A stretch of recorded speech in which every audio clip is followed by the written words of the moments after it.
C'est donc tôt ce matin qu'on a appris le décès du lieutenant-colonel Arnaud Beltrame, le gendarme qui s'était porté volontaire pour prendre la place d'une femme retenue en otage a succombé à ses blessures.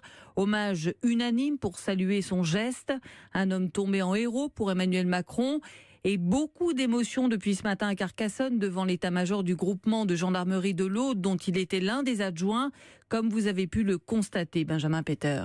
Oui, toute la journée, des habitants de Carcassonne, de Trèbes et des villages alentours sont venus déposer des fleurs pour saluer la mémoire du colonel Beltrame et pour le remercier pour son sacrifice quand il a choisi de se substituer à une otage avant que le tueur ne lui tire dessus à plusieurs reprises.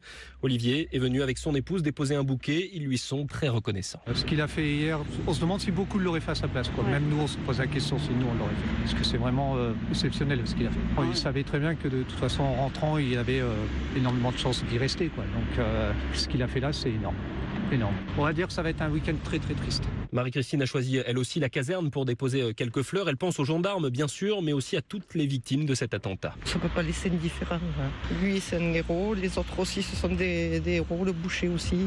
Ils sauve une caissière, enfin voilà. Et je pense qu'il faut les soutenir au maximum, que ce soit les uns ou les autres, et puisqu'ils sont en train de combattre encore, puisqu'il y en a qui sont en convalescence encore, et on pense à eux, à leur famille, et on les soutient énormément. On aurait pu être à leur place, et qu'est-ce qu'on aurait fait à ce moment-là? C'est surtout ça. Et les habitants que j'ai rencontrés réclament désormais un hommage national pour saluer la mémoire de toutes ces victimes du terrorisme. Benjamin Peter à Carcassonne pour Europe 1.